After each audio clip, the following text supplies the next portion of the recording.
ubufakazi bakho ukuthi umuntu owamkhomba kwakungasiyena umuntu ekuyena noma ke alright kodwa umuntu owayenama-feature afanayo. Yes, that's true.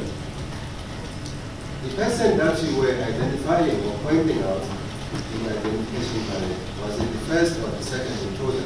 Lowo muntu loyo ke kwakuko oqala noma owesibili kulaba abangena endlini. Ngikhumbula ngibona ukuthi wayenama-dreads lo engathi akasondele phambili, so kusho ukuthi what I do recall is that the person that I requested to come closer had dreadlocks, which then suggested that I was identifying or saying that it's the first one. The person that you pointed out or identified in the identification paragraph is number 2. Papu number 2, lo muntu ke noma ke wayephethe number 2 lo muntu loyo. I can't remember. Yes, I'm telling you that according to this form, the person that you pointed out was number 2. Over the form ke umuntu wamkhomba ke kwaku number 2 noma wayephethe ke number 2. I'm hearing it from you.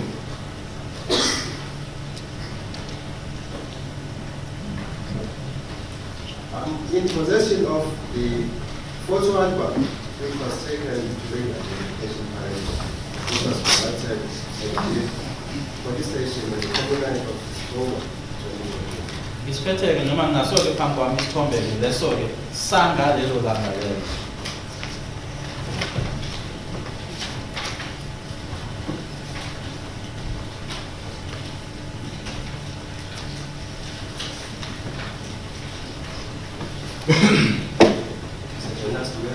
Yes, sir.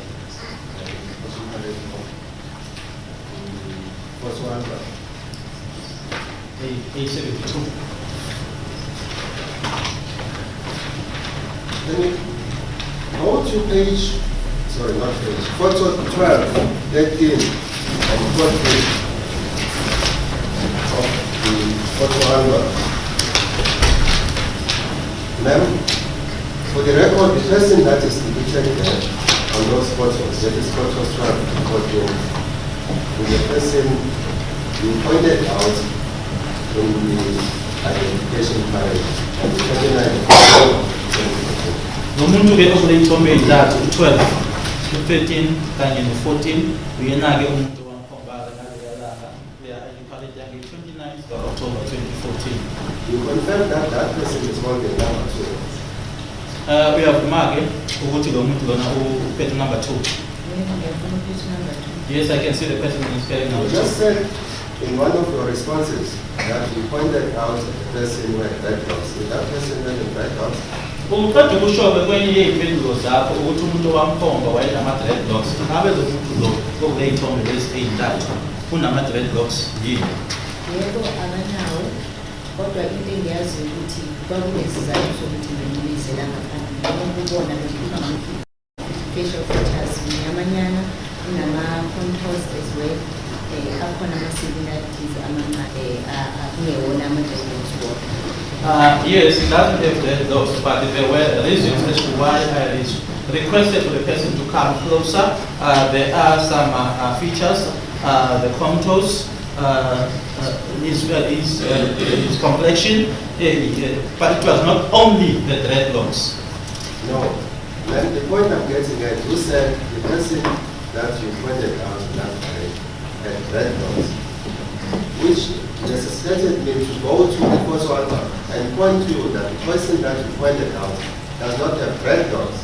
So you were not telling the truth when you told this court that the person that you pointed in that parade had dreadlocks.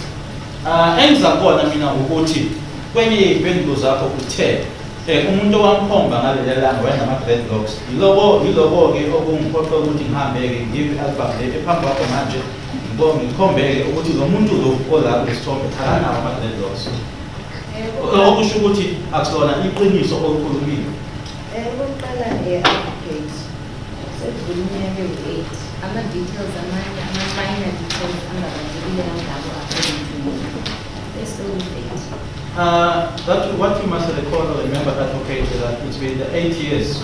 Some of the details or the minor details, according to me, they will slowly fade away. but ngikwazi ukuthi naye lo ngambiza lo phambili khona kwakungenza ukuthi ngimbize. And also what I do know is that the one that I called or requested to come closer, there was a reason as to why I requested or called the person. But what is documented there, man? Original weeping. It does not go along with that is that you did point out somebody who was not the right person, but resembled the features of one of the intruders. Because that is not what is documented in that form. That form is documented in a manner to show or to treat a person who on the 2014, 1026 and 2000 hours robbed you, shot and killed Senzo at 13511, Utano Street, is our section, extension 11, Postdoras. That is certificate number 4. Okay. Okushiwo informed then, amachaza informed then, ukuthi umuntu wamkhoba ngela 26 October 2014 ngo-8 isikhathi-ke ko-13511 futhi banomslethi emzamoslethi nephosphorus umuntu-ke owayerobha-ke futhi owadubula wasebulala usenzo. Engikushoyo ukubona advocate angazi ngenze i-declaration before. And okwesibili mina ngabona ama-similarities ebusweni. So ngabona ukuthi ngcono ngingadluli ngisho ukuthi ngiyabona ama-similarities ukuthi kusebhaleni angazi. What I'm saying, advocate, is that I've never done an ID before, and I saw similarities, and I decided not to keep quiet and to call the person and say that as to what it is that the police officer wrote down, I don't know. The results of the identification parade, that is your pointing out of number 2, which was sledge C, were positive. You know what happened to this person, which is sledge C. You know what happened to this person, sledge C. According to the form, the identification parade was positive. Ngoba le form-ke ama-results noma imiphumela-ke yaleya parade noma lo owakwenza ukukhomba-ke aye kahle noma aye positive. Ingabe uyazi yini ukuthi kwasekwenzekani-ke ngalo muntu lo noma kwenzekani ngalo muntu ku-sledge C ngoba-ke ngendlela abayibhale ngayo babhale ukuthi-ke ama-results are positive. How would I know? Because I don't even know him. You confirm that that sledge C, that is the person that you pointed out, carrying number 2, is not amongst the accused person before court. Ngiyavuma ukuthi lo muntu lo ola ophethe number 2 sledge C akekho phakathi kwabasola laba abahlezi la. Okokuqala angizange ngisho ukuthi yena ngithe unama-facial features asimila. Firstly, I never said that it was him. I said that he had similar facial features. Ngoba futhi ngiyakhumbula ukuthi ngathi noma sengiphuma ngiyibuza ngiyiphendula ngithi asuki kangisho.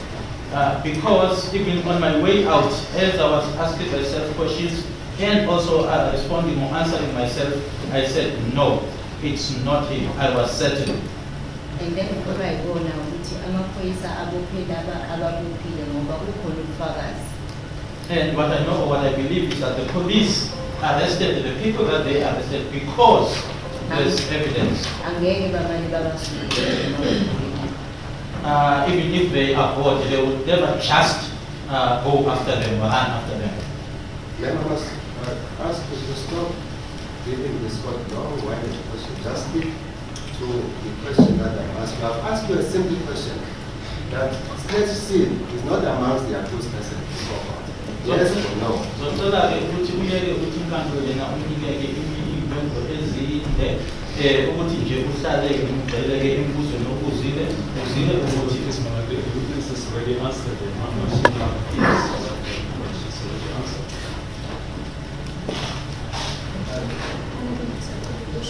May I say something? Cela ukuthi ubheke ithunya yakho uma ukhuluma. Angiyena umfazi wakho ngumfazi womuntu. Please, what you told me when you speak to me, I'm not your wife, I'm someone's wife. Yes, yes, I told me that. Please. Así solo depende del cantor. Yeah, let's go.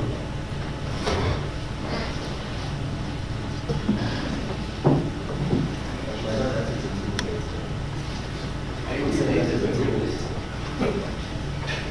when you're here to assist the court and the witness with such a response, it's so intimidating. I feel intimidated. Yeah, that's why I say let's keep the But now that we are here, you don't think I'm being intimidated? You are also yelling at me, don't you think I feel intimidated? No, ma'am, we are here to assist the court to come to a justice. I'm here to assist the court. You are here to block what we are doing. Zandile eNkantolo wena kuyakuvimba lokho. So one can say this. That's what you are. Miss Khumalo, please. It's just You trying to make all of that. please. Yes, it's let's go.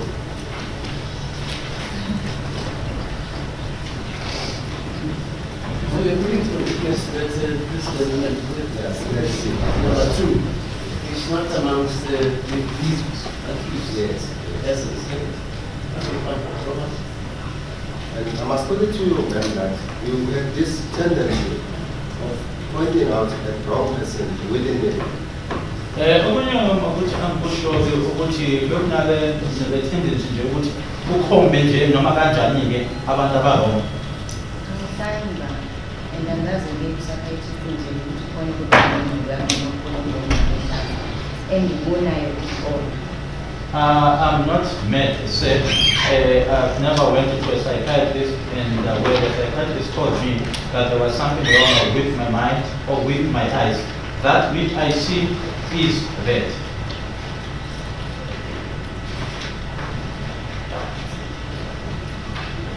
Among the person on the identification card, there was a person by the name of Lamamba. Kubantu ababekhona kwi-ID card leyo kwakunomuntu owayenegama elinguZamambatha. Right. Let us go to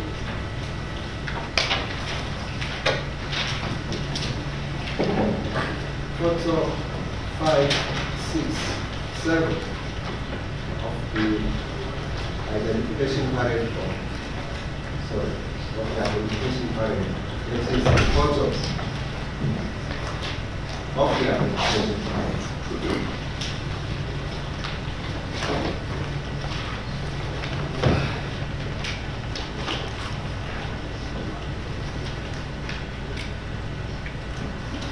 You know that person? We must go to that 5, 6, and 7. Angimazi kodwa ngangiyezwa nje ukuthi uhlala khona eSpeki. I don't know it, but I heard that he's staying in straight view.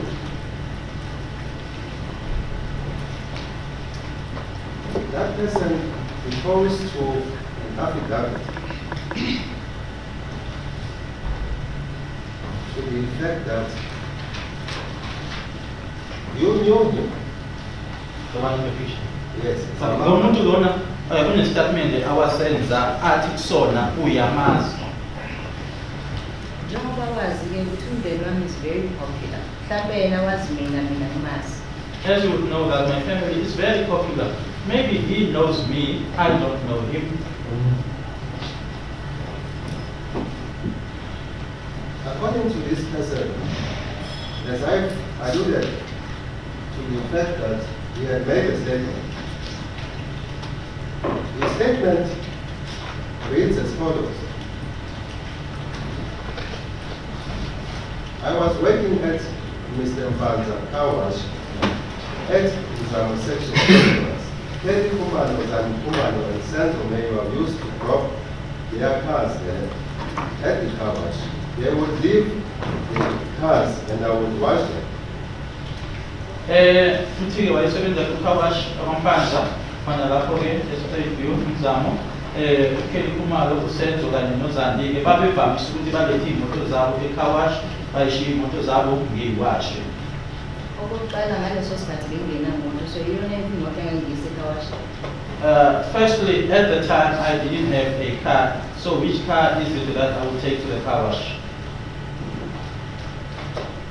And the futhi mangiseka wash angizeli nje amadoda. And when I'm at the car wash, I am not there to look at men.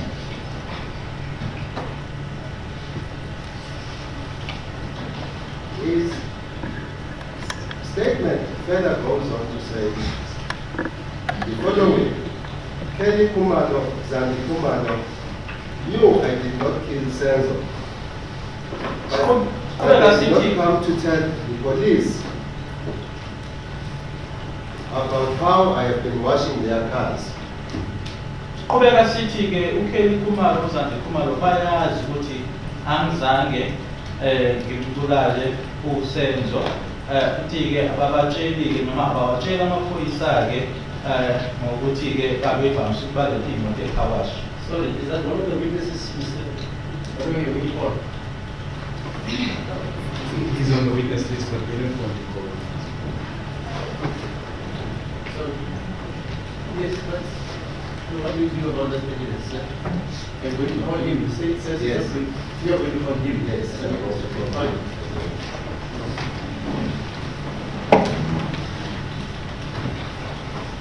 What is your response? Yes, you will be. How can they become May you repeat the question? Kelly Khumalo, Zandile Khumalo knew I did not kill Senzo, but they did not come to tell the police about how I have been washing their cars. uKelly Khumalo noZandile Khumalo bayazi ukuthi angaze ngibulale uSenzo, kodwa bezama bazowatshela amaphoyisa ke ukuthi indlela eningi geza ngayo iy'moto zabo. okokuqala njengoba sengishilo ukuthi ngangena ngoba ngaleso sikhathi. Okwesibili lo angikaze ngibona ngamehlo. As I've already said that I didn't have a car at the time, and secondly, this gentleman here, I don't know him by seeing him with my eyes. So futhi angazi ukuthi ngibona And I also don't even know as to who appointed him or chose him at the ID parade. The statement further went on to say the following, and I quote: "What I will not forget is that when police were talking amongst themselves, they were saying Kelly Khumalo's brother was the one who pointed me in the identification parade. Firstly, the Khumalo's family, Kelly Khumalo, Zandile Khumalo, Senzo Meyiwa, and Kelly's mother were well known to me, and they knew me very well." Okunye ke uma uthi ke yena ke noma siqhubeka lesi statement sakhe ke umlisalona ukuthi ke uma sengizwa ke amaphoyisa ekhuluma ke ukuthi umuntu obangikhomba kuyona ID parade kwakuyena ke uma kaKelly, futhi ke uKelly uma wakhe uSenzo kanye noZandile ke abantu ababengazi emazi kahle. njengoba sengishilo ukuthi mhlawumbe yenzeka ukuthi umuntu acabange ukuthi uyamazi kanti awumazi. As I've already said, that it happens that a person would assume or think that you know him or her, yet you don't. For your information then, your mother was the fourth witness, that is deadness woman. He pointed out Zamamba. Ukutshela ke ukuthi uma wakho babufakazi wesine ke kuyona ke iparade wakhomba ke uZamamba. Nami ngicela ukuzwa ngawe lo. I'm also hearing it for the first time from you. The charges, ma'am, for your information, were withdrawn by the state against Zamamba because of insufficiency of evidence. That is why he's not amongst the accused person before court. Amacala ke aphoxiswa ngakuyena uZamamba uyena umbuso ngenxa yokuthi ke ubufakazi bunganele ngakuyena noma bunganele ukuthi ke angaze alethwe phambi kweNkantolo amele ke noma abhekane namacala yingakho nje engekho la. Excuse me, sir. Was he arrested? He was arrested. He was arrested. He appeared in court. Yes, he appeared in court. Yes, yes. Answer. Okokuqala umbatha lo omkhulu ngaye akakhethwa ngani. So ukuthi kwenzakaleni ngaye kwenzakaleni after nakhona futhi angazi nangena. Firstly, the matter that you are referring to was not pointed out by me. Information, ma'am, there was another. I know that we're not part of the identification parade, but I just want to highlight to you that there was another identification parade which was conducted on the 20th of January 2017 at Pietermaritzburg, New Prison. The only witness who attended that identification parade was Senzo Meyiwa. Ngifisa nje ukutshela lokhu ngiyazi ukuthi wawungayona-ke ingxenye yaleyo ID parade, kodwa ngiyafisa nje ukuthi-ke ngitsheleke ngayo ukuthi ngeyi-20 zikaJanuary 2017 eNew Prison ePietermaritzburg ine-ID parade eyayilapho-ke, futhi-ke ukuphela kofakazi owayelapho kwakuwumthokozisi Thwala. I didn't know about that. I'm hearing it from you. Thwala, for your information, pointed out Ayanda Madonna. Ukutshela-ke umthokozisi Thwala lapho-ke wakhomba u-Ayanda Madondo. It is common cause, therefore, that Ayanda Madondo is not allowed. Futhi-ke u-Ayanda Madondo akekho phakathi kwalabasola laba abahlezi phambi kweNkantolo. Once again, this is what happened to you. Witness Mr. Mthokozisi will come and explain the circumstances under which he pointed out this person. Confusing now. When it was put to the witnesses, I'm not saying you are wrong to do that. Remember putting it to her that the persons who killed Senzo Meyiwa was amongst you persons in that house. Now we're having other persons. When it was put definitively that the person who murdered, killed, the deceased was amongst you, the seven inside. I'm working on this. Okay, now just stay. Yes. The scope now is ready. I'm working on this. So it would mean them that three persons were pointed out in different identification patterns. Two were pointed out on the 29th of October 2014 and one on the 20th of January 2017. It means then, therefore, there are three suspects who attended the event. Kunabantu abathathu abakhonjwa la ngey'nkathi-ke ezahlukene, abawu-2 ngeyi-29 zika-October 2014, kwase kuthi oyedwa-ke ngeyi-20 zikaJanuary 2017. Kusho ukuthi-ke kunabasola abathathu ababeyile noma-ke aba-athenda i-ID parade.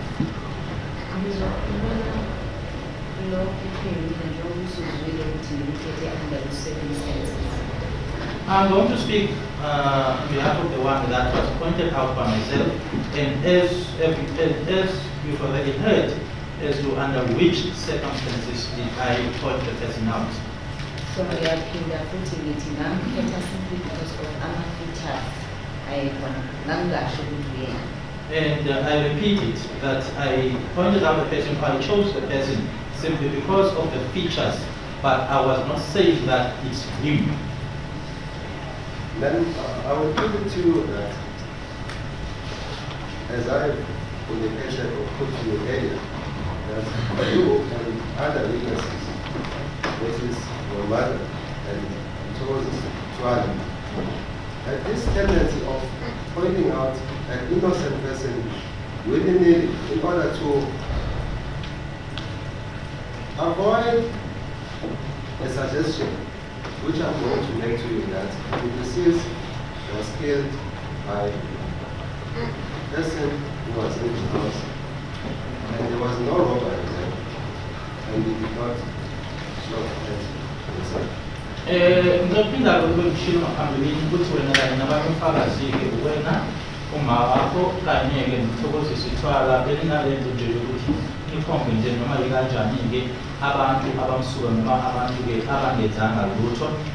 Ukususa-ke le suggestion-ke futhi ezobeka-ke kuwena ukuthi-ke umuphi kwangekho abantu abangena laphayana kwangekho lokubala eyayikhona ukuthi wadutshulwa omunye kulaba abawu-7 ababephakathi endlini. Advocate, you can put it to me 50 times ukuthi zamagwele if you're going to feel like so. Kodwa engusho ukuthi kwangena abantu ba-20%. Change it. Advocate, you can put it to me 50 times until foams come out of your mouth, if that makes you sleep at night. But what I'm saying is that people, they were intruders, and they showed Senzo. I'm not changing from that. That I must place it on record that I don't take it kindly when I'm addressing that. Must be on record. So you have to know yourself. Really, I don't take it kindly. I'm trying my best to represent my client, to assist the court, but when you start to answer like that, I don't take it kindly. Ngifuna-ke ukuthi ngitholeke ukuthi ngi-actiona-ke into engiyithatha mnandi-ke indlela yokukhulumisana ngayo noma okhuluma ngayo ngizama konke-ke ukuthi ngimele noma-ke ngichazeke lona engikumele noma ngimele ngendlela efanele kodwa umusukhala-ke ukuphendula kanjalo actiona-ke into leyo engingekamnandi mina. Mina ngithatha okuletha kumina, ngiresponda kulokho okuletha kumina. Uma uphakamisa ithoni nami ngizophakamisa. Uma uyehlisa nami ngizoyehlisa. Uma udecide ukungihlonipha njenge-witness nami ngizokwenza njalo. I am taking that which you are putting to me. I am responding to the manner in which you are responding, which you speak to me. If you raise your voice or your tone, I'm also going to raise mine. If you lower it, I'm going to respond. I'm going to lower it. If you respect me like a witness, I'm also going to do the same. So kuwena ke advocate ukuthi udecide ukuhamba ngayiphi route, mina ngizolandela nje kuphela. It's up to you which route you decide to take. I'm just going to follow. Yes, Mr. Khumalo, Yes, ma'am.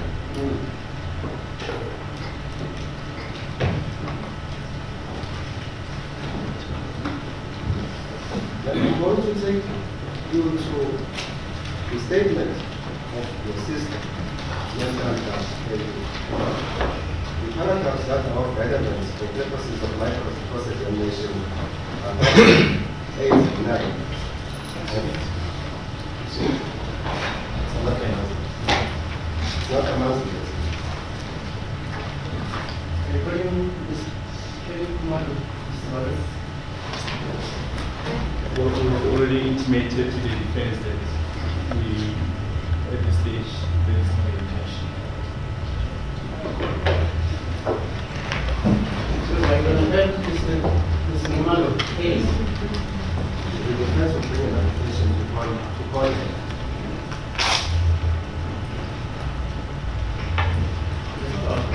Yes.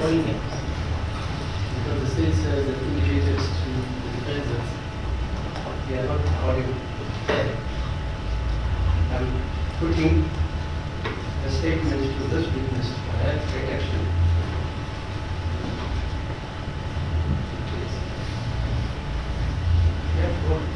Paragraph 8 of the statement reads as follows. The one suspect with the gun was threatening the people in the living room, and the tall, skinny one left the bedroom door and went to the living room where his friend was. Isitatimende sakhe-ke ukhelisandeka ngale ndlela-ke ukuthi umsolwa-ke wayephethe isibhamu wayesabisa abantu abahleli e-living room. Lona omude-ke owayesemnyango-ke walo ekamela wase esuka-ke lapho eya la umngani wakhe awayekhona. I then remembered that my child was in the other bedroom, and I opened the door to go and see what was happening. Ngase ngikhumbula-ke ukuthi umntwana wami ukwelinye ikamela ngavula-ke umnyango ukuyobheka ukuthi kwakwenzekani. I then saw my mom struggling with the tall, skinny guy, and Senzo Meyiwa and Khumalo were busy struggling with the gunman. ngase ngibona uma wami eselwisana-ke nalo omude, ngabona uSenzo umthoko kanye noNtumelo bona-ke belwisana nalo ophethe isibhamu. I then tried to help my mother to put the controller. I did not know or see what was happening behind me. I only heard gunshots. Ngaya kumali nenhloso yokuthi ngimlekelele ukuphusha-ke lona omude, ngangaboni noma ngangazi ukuthi kwenzekani emuva kwami, ngase ngizwa ngokuqhuma kwesibhamu. I jumped backwards. Sorry, that is part of the plan. I jumped backwards and my sister said something hit her leg and she thought she was shot.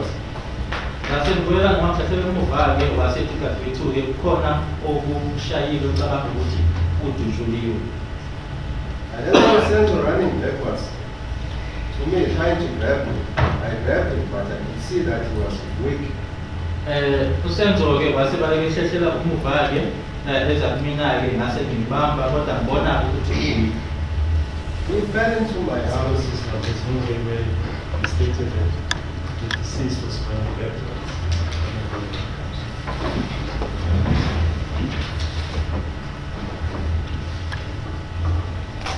I don't understand the question. Because I was Because there's nowhere in that statement where Mr. Khumalo says the deceased was running backwards. That's how I understand the objection.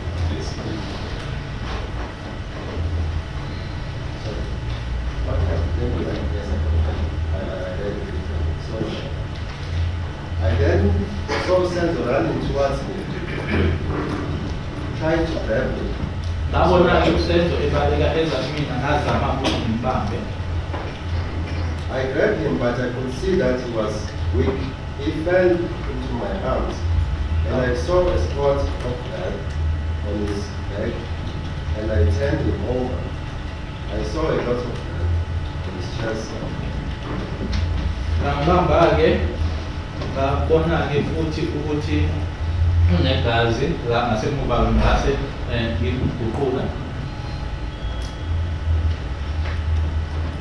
He fell into my arms, and I saw a spot of blood on his back.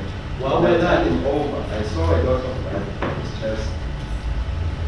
He fell over on the couch, and I held him while screaming for help. Wawela-ke ekhawushini ngase ngimbamba-ke nkathi ngimemeza-ke ngimemezela usizo. At that time, the gunman was still in the house, and my son was standing next to him. Ngaleso sikhathi-ke lona uphethe isibhamu wayesephakathi-ke wayesekhona phakathi endlini, indodana yami imi eceleni kwakhe.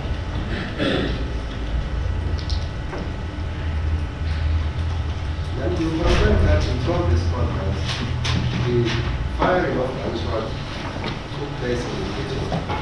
So, uyaqinisekisa yini ukuthi ushilo ubufakazi bakho ukuthi ukudutshula nokudubula lokhu kwenzeka ekitchen? Yes, that's correct. You also confirm that you told the court in your evidence in chief that you saw the deceased moving from the kitchen to the dining room.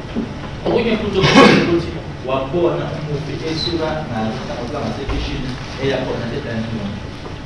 Yeah, that's correct. In his past, this way was walking from the kitchen to the dining room. Did you see any drops of blood? La awayehamba khona-ke esuka ekitchen eyakhona-ke e-dining room, khona la khona yini wabona yini la kusiza kwegazi noma That's sponsor igazi. No, sorry. No, I didn't see anything. Where I saw it's where he was kneeling. Was that in between the TV stand and the couch? Phakathi lapho ku-TV stand ne-couch. That's correct, yes.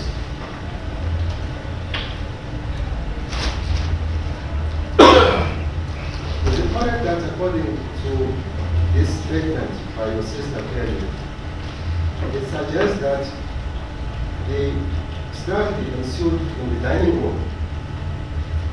Ngabe kuyiqiniso yini uma ubheka lesi statement lesi esika siswakho-ke ukuthi ngokusho kwakhe istatement sakhe ukuthi ukubuyisana kwenzeka edining room uma ubheka ibuka istatement sakhe. Lokho angikwazi ukuphendula ngoba kuphela ikubona kuphela. So noma kukhona izinto engingayiboni kahle, I'm sure right ukuthi ngibuyise azokhuluma. That's no position to answer. Kelly is still alive. If there are things that you see that are not according, then you have every right to call her and to come and answer for yourself. You also confirm that according to this statement, the statement of Kelly, when the gunman fired the shot, that shot was fired in the dining room and the deceased subsequently fell over the house. Futhi ngoba lesi statement lesi Miss Bamsi uma saphuma ke edining room futhi uma ewa umufi wawela ekhawushini. Disagree with that, that's not true. Can counsel point to the place where Ms. Khumalo is saying that the struggle was in the dining room?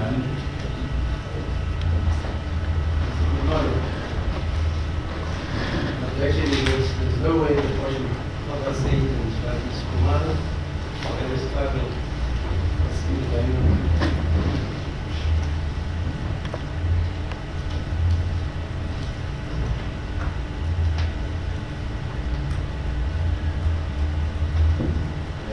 It's line 1 to 24. What did it say? It's line 1. Yeah, what did it say? It says the following. The one suspect in the gun was present in the living room, and the tall, skinny one left the bedroom and went to the living room where his friend was.